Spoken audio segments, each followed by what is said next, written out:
반갑습니다. 심리학당의 공사부입니다. 여러분들과 함께 오늘 우울증, 주요 우울장애에 대해서 알아보도록 하겠습니다. 많은 분들이 착각해요. 저 우울해요. 우울증인가 봐요. 이렇게요. 그런데 우울한 기분과 우울증은 전혀 다른 문제죠. 그죠? 우울한 기분은 아주 당연한 감정 상태입니다. 우리가 날씨가 추우면 몸이 으실으실 떨리는 것처럼, 또 날씨가 좀 더우면 땀을 흘리는 것처럼, 그죠? 우리의 마음의 작용도 이렇게 자극을 받으면 당연히 반응을 하게 됩니다. 아주 극히 정상적으로 어떤 혐오 자극이라든지 부정적인 자극을 받았을 때 우울한 기분이 느껴지는 건 아주 당연합니다. 그런데 실제로 우리가 이제 우울 장애는 좀 다른 문제가 되는 거죠. 네, 오히려 우리가 어떤 생활을 하면서 우울한 것을 못 느낄 때, 그때가 더 문제예요. 제일 골치 아픈 케이스가 캔디 같은 아이들입니다. 네, 만화 영화 캔디 있죠? 외로워도 슬퍼도 나는 안 울어. 울어야 합니다. 네, 안 그러면 이거 정신증이 됩니다. 그러니까 우리가 마음의 병을 우리가 판단할 때요, 내가 인식한다면 나 좀 불안해지는 것 같아, 나 좀 집착하는 것 같아, 나 좀 우울한 것 같아, 이러면 이거는 신경증이에요. 조금 가벼운 증상이 될 수 있습니다. 물론 그런 거를 안 느끼는 게 좋죠. 그러나 만약에 내가 어떤 문제가 있다고 하면 이거는 신경증적 측면이기 때문에 사실 치료가 좀 간단해지는데, 정신증으로 넘어간다. 그러니까 내가 인지 자체를 못해요. 내가 슬픈지 불안한지 뭐한지도 인지도 못하는 상태로 그냥 날 좋으면 꽃 꽂고 돌아다니는 것처럼, 네, 이러면 이거는 정신증이 되는 겁니다. 그래서 전혀 다른 문제예요. 그래서 여러분들이 혹시나 우울한 기분 내지는 주요 우울 장애에 내가 지금 속해 있다 하더라도 너무 불안해하실 필요 없고 너무 걱정하실 필요가 없다는 거 다시 한번 말씀드릴게요. 아셨죠? 오히려 그거는 인지하고 있다는 건 오히려 더 좋은 그런 상황이다 라고 이해하시면 좋을 것 같아요. 네, 자, 옆에 이 자가진단표 있죠? 예, 체크해 보셨나요? 네, 5개 정도가 넘어가면 우리는 주요 우울장애로 진단할 수 있습니다. 물론 BDI 검사라고요, 아주 세밀화된 우울증 검사가 있어요. 우울증 진단 척도라고 합니다. 저랑 같이 한번 검사를 해보셔도 좋죠. 그래서 그 결과가 나오면 그 다음에 우리가 이제 어떤 방식으로 상담을 하고 어떤 방식으로 치료 스케줄을 잡을지 결정할 수 있을 거예요. 그런데 그냥 간단하게 요 척도만 가지고도 확인할 수가 있는데, 가장 중요한 거는 첫 번째와 두 번째입니다. 이게 꼭 속해 있어야 돼요. 거의 매일 하루 종일 우울하고 슬프다. 네. 우리가 하루를 살면서 아무리 그 상황이 안 좋고 아무리 어떤 여건이 안 좋다 하더라도 계속 부정적인 정서만 느낄 수는 없어요. 환경이라는 게 그렇습니다. 햇볕이 너무 따뜻해요. 그럼 그것만으로도 우리가 기분이 좋아질 수도 있어요. 근데 그런 거마저도 없다. 그냥 내가 계속 우울하고 그냥 지치고 슬프다. 이러면 요거 문제가 있죠. 또 두 번째, 흥미나 즐거움이 눈에 띄게 줄었다. 네. 우리가 이 우울한 사람들의 특징은 보면 부정적 정서는 잘게 칭을 해요. 네. 그런데 긍정적 정서는 다 이렇게 흘려 보냅니다. 그러니까 아마 지금 내가 우울한 정서를 좀 많이 갖고 있다라고 하면 분명히 이 즐거움, 흥미, 이 부분이 확실히 줄었을 겁니다. 그리고 원래 조금 내가 우울한 사람이다라고 하면 이게 좀 적은 사람일 수 있어요. 아셨죠? 그래서 만약에 5개가 넘어가고, 자가진단에서 5개가 넘어가고 그 다음에 1, 2번이 포함된다면, 그러면 일단은 아주 그냥 러프하게 표현하자면 주요 우울장애로 진단할 수 있다, 이렇게 될 수 있습니다. 그러면 이제 우린 또 뭘 확인할 수 있을까요? 최근에 어떤 사건이 있었는지. 이거는 심리적 사건하고요. 그 다음에 어떤 육체적 사건. 이걸로 분류를 나눠서 볼 수 있습니다. 첫 번째는 심리적 사건.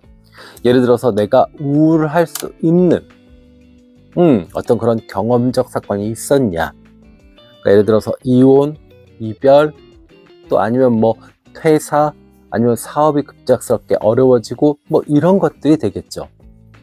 네, 그런 게 있으셨나요? 없었다고요? 좋습니다. 자, 그러면 육체적 사건은 있었나요? 네, 예를 들어서 뭐 교통사고라든지 아니면 심한 뭐 두통이라든지 관절염이라든지 또 아니면은 어떤 머리가 다쳐서 두부 외상으로 인해서 어떤 문제가 생겼거나 뭐 이런 경험이 있나요? 최근에? 그것도 없다고요? 그래요. 그러면 일단은 지금 그 상황은 일단 별도로 해놓고 다음 이야기를 진행해 볼게요. 자, 우울증으로 인해서 심각한 고통 지금 느끼고 계시죠? 자, 그러면 이것 때문에 사회적으로, 직업적으로 자신의 역할 수행에 문제가 생겼나요? 직장인이면 내가 너무 우울해서 의사결정을 못하고 계속 좀 미룬다. 그래서 어떤 프로젝트가 완전히 잘못됐다. 아니면 주부님들 같으시면 어때요? 주부님들 요즘 우울증 많이 걸리시잖아요. 그죠? 자, 그러면 주부님들은 예를 들어서 내가 너무 우울해서 아이를 학교 가는 것도 오는 것도 못 챙겼다. 그리고 시험 보는 거, 학원 이런 거 못 챙겨서 아이가 학원을 계속 땡땡이를 치고, 네. 그리고 성적이 아이도 엄마와 함께 계속 하락했다. 이러면은 사실은 기능적으로 내가 역할 수행을 못한 거잖아요. 우울증으로 인해서. 맞죠? 그러면 우울증일 수 있습니다. 자, 또 하나 우리가 확인해야죠. 혹시라도 드시는 어떤 약물, 이거는 뭐 치료제도 됩니다. 네, 아까 이야기했듯이 뭐 관절염 약을 먹는다. 그래서 항생제를 먹게 되거나 이럴 때도 되고요. 또 아니면 그냥 남용하는 약물, 뭐 술, 담배, 뭐 이런 것도 있고요. 또 아니면 뭐 다른 것들도 있을 수 있어요. 혹시 있나요? 아니면 지금 어떤 신체적으로 변화가 있으신가요? 예를 들어서 뭐 갑상선에 어떤 문제가 있어서 변화가 있어서 내 몸이 좀 달라졌다. 아니면 여성분들 같으면 뭐 폐경기 뭐 들어갔다.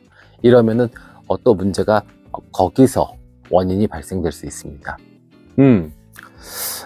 이런 것들을 왜 체킹을 하게 되냐면요.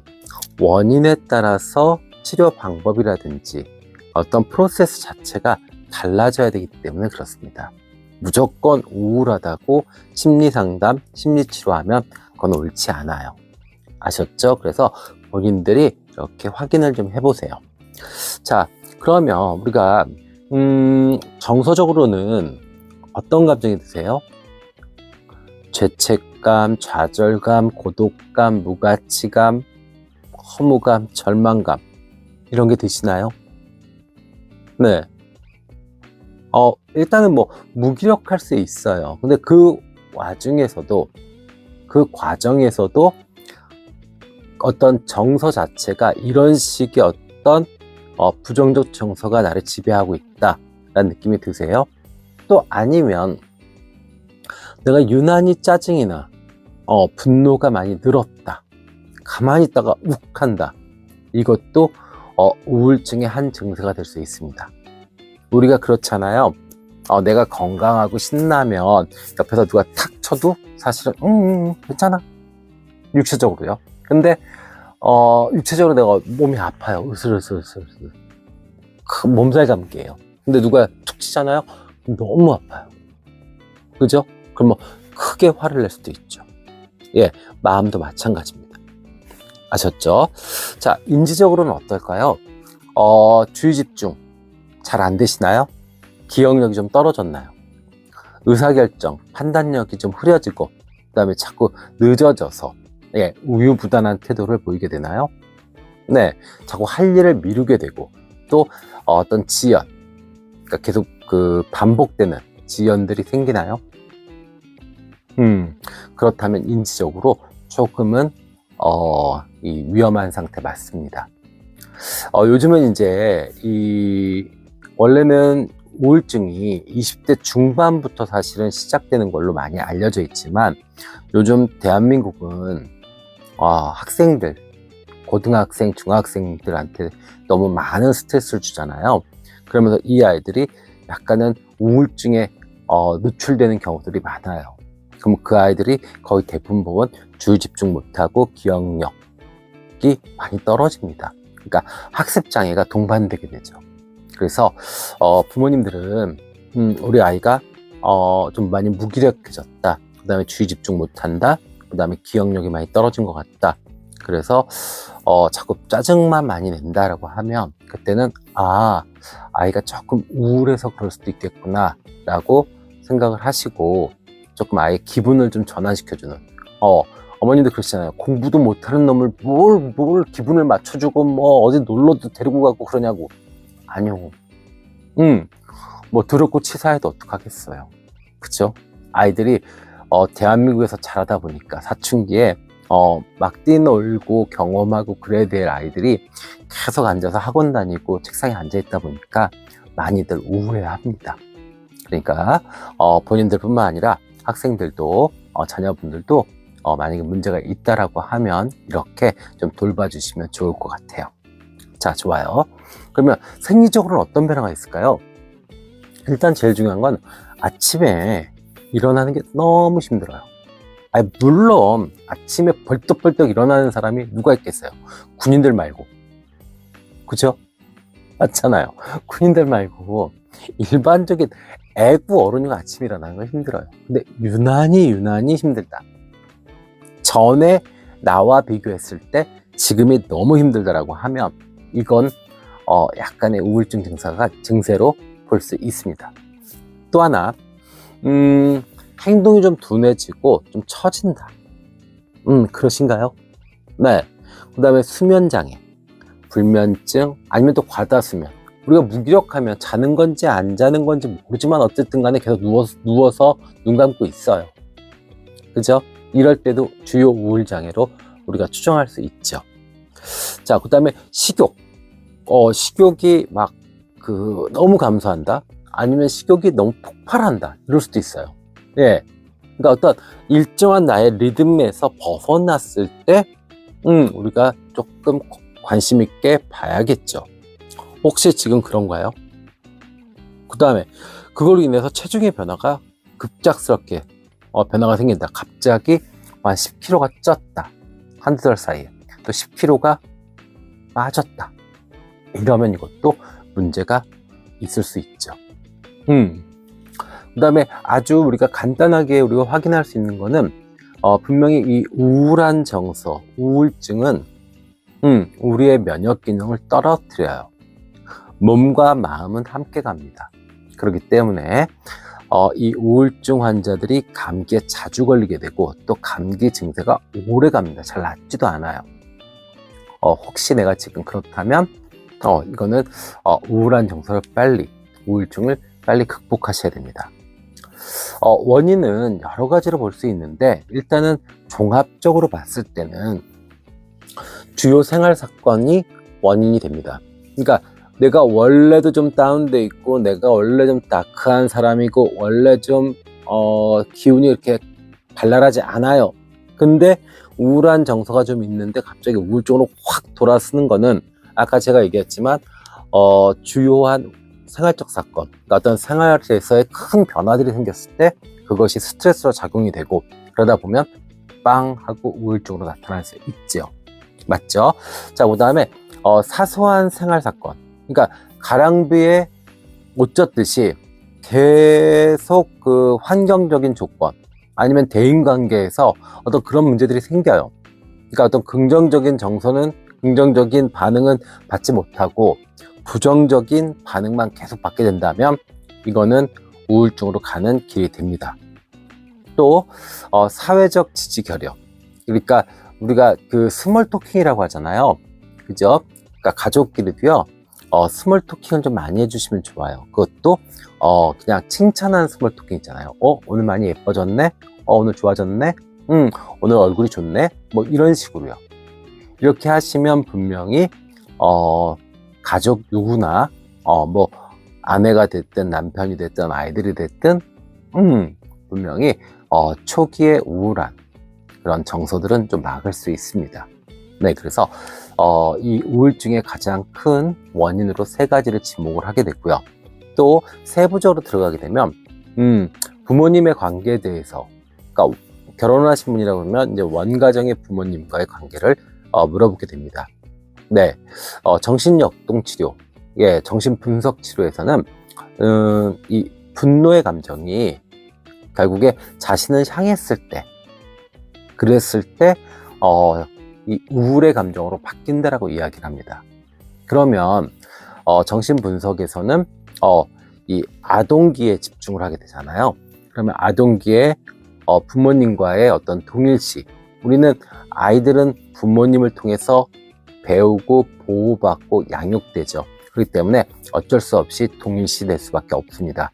그런데 그 아이 입장에서 부모에게 어떤 욕구, 욕망, 또 기대 이런 것들을 원하게 되는데 그것이 자신이 원하는 방향으로 되지 않았을 때 아이들은 좌절하게 되고 그것이 미움, 분노로 바뀔 수 있다고 얘기합니다. 뭐 자라면서 아무리 현명하고 따뜻한 부모님이라 하더라도 아이들한테 조금 실망스럽거나 아이들한테 상처 줄 수 있는 행동들은 있을 수 있어요. 근데 여기서 이야기하는 수준은요, 좀 어른답지 못한 부모들, 그러니까 양육을 안정적으로 하지 못하고 학대하거나 방치하거나, 네, 뭐 이런 경험들이 있었냐 하는 것을 확인하게 됩니다. 만약에 이런 경험이 있었다면 치료 방법은 정신분석적 방법으로 들어가서 과거를 재구성하는 방식의 상담을 하거나 아니면 이 감정, 무의식 이것을 교정하는 방식의 상담을 하게 됩니다. 그래서 조금 시간이 걸릴 수는 있어요. 그런데 분명히 이렇게 하시면 과거의 나를 자유롭게 놓아줌으로써 현재의 내가 정말 밝아지고 자유로워질 수 있는 그런 경험을 하시게 될 겁니다. 아셨죠? 자, 그 다음에 긍정 강화가 약화되는 그런 환경적인 그 상황들이 있을 수 있어요. 그러니까 예를 들어서 우리가 이 칭찬이 좀 그 칭찬을 해줄 수 있는 상황도 아니고 뭐 직장 분위기가 또 집안 분위기가 서로 칭찬해주거나 긍정적인 피드백을 잘 안 해주는 가정 환경일 수 있어요. 분위기가 이럴 때 조금 문제가 생길 수 있죠. 그래서 행동주의 심리학에서는 강화된 것이 지속될 수 있다라고 이야기합니다. 강화되는 것이 지속된다. 네, 그러니까 예를 들어서 칭찬할 거리가 있으면 칭찬을 막 해줘요. 그럼 그건 계속 강화되죠. 근데 만약에 칭찬을 해야 될 것을 칭찬해주지 않고 강화하지 않고 그냥 흘려보내고 그다음에 부정적인 거 있잖아요. 조금만 잘못하면 막 비난하고 막 헐뜯습니다. 이러면 부정이 강화가 되죠. 그러면 어떻게 돼요? 전반적으로 부정적 정서가 계속 쌓이게 되는 겁니다. 네, 그래서 만약에 이런 환경이라고 한다 그러면 이러면 어떤 좀 환경을 좀 바꿔주거나 아니면 나의 어떤 행동을 조금 바꿀 필요가 있는 거죠. 이럴 때는 행동주의적 접근이 유용하게 됩니다. 네, 자, 사회적 기술, 그 다음에 대처 능력이 부족한 경우들이 있어요. 우리가 착각하는 부분들이 있습니다. 당신은 사랑받기 위해 태어난 사람. 그럴 수도 있겠죠. 네, 근데 제가 살아보니까 사실은 인간은 자기가 한 대로 받더라고요. 그럼 이게 무슨 얘기냐면 상대방을 통해서 내가 긍정적 강화를 유도해야 됩니다. 그러니까 그 상대가 좋은 반응이 나올 수 있도록 나의 행동도 거기에 일정 맞춰줘야 돼요. 이거는 뭐 그 사람의 기분만 맞추라는 얘기가 아니라 이게 사회생활을 한다면 대인관계를 한다면 이렇게 해서 적당히 내가 맞춰 나갈 수 있는 그런 기술이 필요합니다. 근데 대부분 우울한 분들은 이런 걸 잘 못하시죠. 네. 그리고 또 어떤 혐오 자극이나 불쾌한 어떤 정서를 만들어내는 자극을 대처하는 능력도 좀 부족하세요. 예를 들어서 부부간에 있다. 근데 남편이 조금 진지하고 까칠하게 뭐 당신 생활비가 너무 많이 쓰인 것 같아, 뭐 이렇게 이야기를 해요. 그러면은 조금 현명하신 분이라 그러면 이거 계속 같이 얘기하다가 큰일 나겠는데? 그럼 어떻게 돼요? 나 저기 경비실에 뭐 맡겨놓은 거 있는데 그거 찾으러 갈 거야. 이따 얘기해. 아니면 뭐 민준이 엄마가 전화 왔네? 전화 통화 좀 하고, 뭐 이런 식으로 해서 그 타이밍을 조금 이렇게 잘 요리할 수 있죠. 살짝 피해갈 수 있죠. 근데 우울하신 분들은 어떻게 하냐면 이게 좀 미숙해요. 그러니까 하다가 당해요. 그러면 이제 정신 차려보면 싸우고 있습니다. 나도 모르게. 네, 이러시면 안 돼요. 그래서 요거는 이제 사회 기술적인 측면, 어떤 그 대처 기술 이런 것들에 대해서 조금 훈련이 필요한 경우들이 있죠. 그래서 상대한테 계속 내가 긍정적인 피드백을 받을 수 있는 커뮤니케이션, 행동, 그 다음에 혐오 자극, 부정적 자극에 대해서 내가 좀 피해가거나 이렇게 만져서 내가 핸들링할 수 있는 어떤 그런 기술, 이런 것들을 배울 필요가 있겠습니다. 네. 그 다음에 이제 또 하나 봐야 되거든요. 부모님들 중에 혹시 기분 장애에 걸리셨던 분이 계셨는지 우리는 확인해 봐야 됩니다. 만약에 내 엄마가 우울증이었다 라고 하면 이거는 심리적인 문제도 있지만 기술적인 문제, 생물학적 문제가 있습니다. 그러니까 즉 호르몬 자체가 그렇게 분비가 되는 가족력을 갖고 있는 겁니다. 그렇기 때문에 이럴 때는 꼭 약을 먹으시면서 또 호르몬을 조절할 수 있는 방식을 선택하시면서 심리치료나 심리상담을 받으시는 게 좋아요. 네, 뭐 카테콜라민이라고 하는 그 호르몬이 결핍됐을 때 우리가 우울증에 걸릴 수 있고, 또 스트레스 호르몬이라고 하는 그죠? 코티솔이 너무 많을 때 우리가 이 우울증에 걸릴 수 있다. 근데 코티솔은 예민하신 분들이 많이 분출이 되거든요. 스트레스 호르몬이라. 그러면은 대부분 이 우울한 사람들은, 우울장애에 걸리시는 분들은 조금은 예민한 성격일 수 있다는 거죠.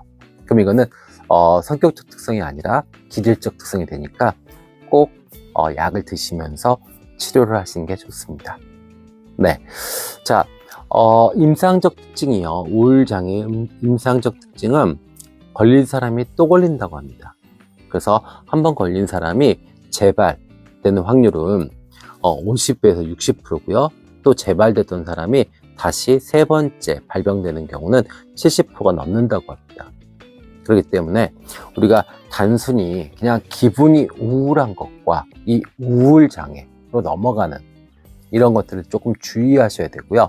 또 생활에서 항상 긍정적인 정서를 계속 만들어내고 또 받아들일 수 있도록 하셔야 됩니다. 많은 심리학자들이 이야기를 해요.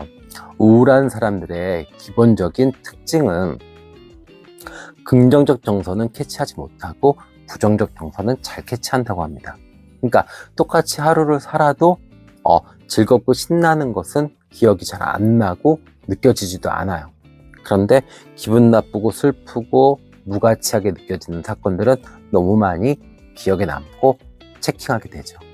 네, 그래서 생활에 어떤 좀 변화가 좀 필요할 겁니다. 그래서 뭐 그 운동 같은 것도 좋고요. 아니면 주말에라도 뭐 등산, 아니면 뭐 요가 같은 거 끊어가지고 나를 좀 돌보는, 그리고 긍정적으로 우리가 뭐 그렇잖아요. 요가 학원 갔는데 강사가 어머 뭐 잘 못하시네요 이렇게 얘기 잘 안 해요. 어머 너무너무 잘하세요. 네, 조금만 더 해주세요 이렇게 하잖아요. 그럼 어때요? 긍정적 정서가 쫙 올라오죠. 그죠? 마음의 병, 마음의 독감이라고도 합니다. 가볍게 여길 수 있지만 자살까지도 이어질 수 있는 무서운 병이에요. 그래서 미리미리 우리가 긍정적 정서를 받을 수 있는, 긍정적 경험을 할 수 있는 장치들을 만들어 놓고 우리가 삶을 살아가는 것이 너무너무 중요할 겁니다. 다음 시간에는요, 실질적으로 인지행동치료에서 우울증을 어떻게 치료할 수 있는지 여러분들과 함께 이야기를 나눠보도록 하겠습니다. 지금까지 심리학당의 공사부였습니다. 감사합니다.